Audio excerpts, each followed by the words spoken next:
I don't think talking to people online is significantly different than talking to them in real life in a positive sense. In fact, there may be added negatives to talking to people IRL whom you may know, mainly, for me at least, being the inconvenience of having to leave the house in the first place and then going or walking around all day and doing physical activities with them in person, unless there's like a buffer zone in the conversation, it's usually pretty difficult to continue the keeping the conversation going.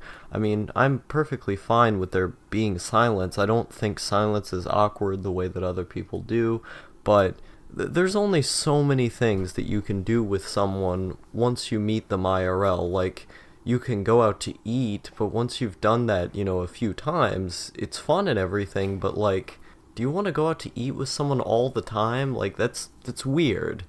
I think it's easy to preserve those types of things for an event. Like, I get to see this person and we're going to do something really cool, and then just spend the rest of your time alone talking to people online.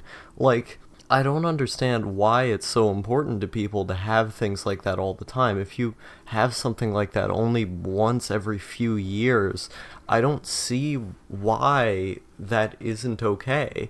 Because in my mind, doing those things all the time would inevitably get boring. I would run out of things to say, I would run out of interest in the places to go. I would, at that point, just want to go to a restaurant, eat by myself, open up a book, or listen to some music or something. I mean, the idea of listening to music on a consistent basis when going to a restaurant is way more interesting and way more fulfilling to me than going all the time with friends. Like, saving something like that for when it's a really special time, when you really have things to say, and when it's like a one of a kind restaurant, I think is just a better idea. You don't need to do that all the time, once, twice a year at most. Like, this idea that you just need to be patrolling around everybody or patrolling around everywhere with a group of friends, it doesn't make sense to me. I don't see the appeal in that, because it would inevitably just be the same as doing it by yourself, except you wouldn't be able to entertain yourself with media. I used to walk to the McDonald's a lot when I was living in Maine, and what I would do was I would just, because it was constantly raining in Maine, I would just sit in front of one of the window seals, and I would listen to the radio. I would listen to music of some kind. I had a podcast on, some kind of commentary. And I would just sit there. Usually it was NPR, and NPR is pretty liberal these days. It's not as good as it used to be. It used to be just a more objective news source, at least as objective as something funded by the State Department can be. But one of the vice chairs on NPR is like a military commander or something, so NPR has become really propagandized, but it's still, it's still pretty decent. And so I would sit down in front of that window seal and I would listen to National Public Radio, and I would just look out at the rain. And if I had the money, or if I had borrowed the money from someone online, I would go and get food, and then I would just sit there in front of the window seal watching the rain fall. And it was kind of nice. It was kind of nice to just listen to somebody else's pre-recorded, well-done conversation, professional people with really interesting things to say about the topics that they're analyzing, and just eat. Just enjoying the sound of the rain, enjoying the background noise in the restaurant, observing what other people are doing throughout the window, observing the beauty of nature, taking in the entertainment that you have with you. I think that's far, far more interesting than taking someone out to have a conversation with them. Now, one of the things that I've noticed about a lot of normies is that they tend to prefer being with people, even if their conversations with people are incredibly mundane. And I just can't do that. I can't see myself in a position where I would choose being with people to have a lower quality experience than being alone to have a higher quality experience. Like, for them, they don't care how good the conversations are or how special the event is. as long as what they're receiving is attention from other people. I just fundamentally don't relate to that. It's not that I reject people entirely. I have about three. I would say, yeah, about three close friends, and those are people who I don't talk to constantly, but three, good close friends. Everybody else, I'm just kind of observing. Other people who I've spoken to online, I don't really engage with them in a significant way. They're just people who are kind of there, and I may say one or two things in passing, but it's I don't go into voice calls with them. I don't regularly say anything, and it's weird, right? Because I have gone out to eat with internet friends before, and it was really cool. But like immediately after, I was thinking about it, just like the optics of it, and I was like, man, I am tired today. This is not something I could do all the time. And it's weird to me when I talk to people who have like 10 close friends. Like I have three, and I don't even talk to them all the time. It's on the internet, and like normies, they just want to always be around people. I don't get it. They, even if like the interactions are low quality, because in my mind I want to be maximizing my time for the most comfort and the most fun. And I generally feel the most comfortable and am having the most fun when I'm doing activities that are relegated to being by myself. That's why I think the internet is just a better medium of interaction if that's what you choose to do. Like, I don't even interact regularly on the internet, but in a situation in which I was to interact, I would prefer it to be online, because through the text chat, you have time to formulate your ideas, you can really think about what you're going to say, and then produce a good, interesting response to what the other person said, where it's more like writing essays back to one another than it is actually having a conversation. And so I find it to be more stimulating, like you can get more out of that than I do when it comes to just talking in person, saying, oh, the weather was like this today. Well, no shit, you can look outside. It's weird. And so I put that in contrast with doing voice calls as well. On a voice call, what can you do? You can turn on a video game in the background, and as you're playing, you can talk to someone. Regularly I do this. Regularly I find myself pacing, constantly pacing around my room as I'm talking to someone. Or I'll turn on a game and I'll be playing that game while the person is in the background, to where it becomes more of an interactive podcast than it is a actual conversation.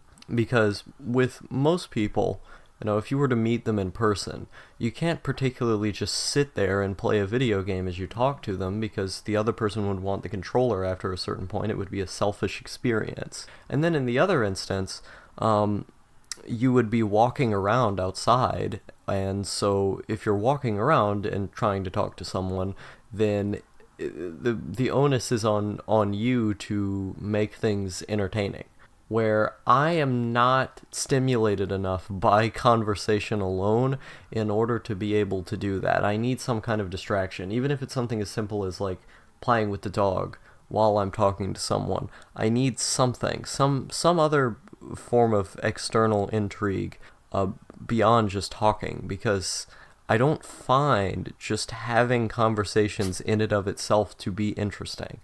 There's certainly interesting ideas that can come out of it. A lot of things that I've learned and have had fun learning about when talking to other people, but I'm more of an observer. I'm more of someone who makes my own fun by doing solitary activities. And so when I'm in a voice call, if I am in a voice call, I do them quite rarely. If I am in one, with with one of those aforementioned people, the special few who exist who exist in this weird place and time where being Star's close friend is a thing that happens. If I talk to one of those people, it's usually I had a point.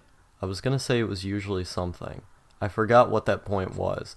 But basically, being in voice calls just allows you more freedom to what you're going to do with movement or what you're going to do in the background. It feels more disconnected. Like, it doesn't feel like you're having a conversation with a person. When you're physically with someone, there's something about it where it feels more disingenuous. Like you're just there. And I think because the internet is a disconnected medium where your physical body isn't present with other people, you're going to feel different. Like you're just talking to disembodied voices that don't really have a face or an identity attached to them. They're just voices that are there. And I think that's just better. It's just better than being with people in physical person, unless that physical personhood is a special event. You have something planned to do. You have planned things to talk about. And so it's probably difficult for most people to relate to this, but I grew up on the internet going on GameFAQs forums, and it wasn't really the same as chat messaging applications like IRC and this kind of thing. It wasn't instantaneous for you to get a response. You had to wait a few hours for someone to respond to what you were going to say. And I've always liked that more. I've always liked the idea of just providing essaic responses to the things that people are saying, long paragraphs, having conversations, in-depth conversations about topics. And I think this is why those few people who I am close with are people who I pretty much always talk about long-winded, deeper subject matter with. Or they're just like YouTube friends who we relate to one another because of YouTube, and we can talk about things that have to do with YouTube, like, oh, this is what's going on in the Neat subreddit today or something, But even with those people, like, I don't talk all the time. It's rare. And so trying to explain that to people is quite difficult, because when people say that, like, you have to go outside and meet people, I have to scratch my head a little bit, because yeah, my mental health improved when I had something that I went out to do, but I didn't talk to people in doing so. Like, when I started going back to school, or when I started going on more walks and going outside more, getting more sunlight, it was beneficial to my health, but I didn't talk to people. Like, I felt completely fine consistently without having to talk to anybody. And I think I maybe not feel worse if I went out and met people, but I would just feel totally indifferent. Each time I've had to talk to someone, I've just felt totally indifferent. I don't have any interest in meeting people because my imagination is just more interesting. Content that I have on my phone is just more interesting than meeting people. And so I like to just live in this solitary stasis in which I am having a schedule of my own of work that I have to do. I come into that computer room every day at school. I come into the room, I sit at that computer, and I get my assignments done. Don't talk to anyone in between. I just get my assignments done. And then when I go home, I go into my room and spend time by myself. It's rinse and repeat. But the fact that I can have that solitary environment where I just sit down and do my work on the computer is a saving grace to me. Like, I sit at lunch alone as well, but it feels so much better to just be by myself, where in school before, one of the things that I hated the most about school was that I had to do group projects. Like 75% of the reason why I left school was because I just had to regularly interact with people. Almost all of the classes that I was in had some kind of group component, and I was forced to interact. And I hated that because it took away my freedom. If I cannot live on my own terms, if I cannot be allowed to choose whom I want to interact with, where I want to interact with them, and when, that is a major deprivation of what I believe to be my fundamental rights to privacy and to freedom. And that was one of the major reasons I left, was because I had to keep working with people. I did not want to work with people. I just wanted to work alone. And I don't think other people understand that at all, because whenever people did groups in school, people got excited about it. That's why the teachers kept making people do it, because they saw that the kids performed better because they were working with their friends. And I didn't want friends in school. I didn't only just not have friends, I literally did not want them. How do you explain that to someone? The internet is just better than real life in about every way.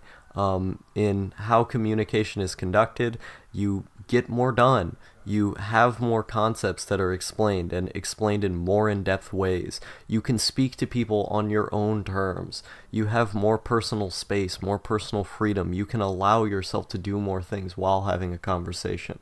And the fact that I can listen to like a math rock album while I'm typing out a message, I believe is infinitely better than meeting someone in person to do any number of things.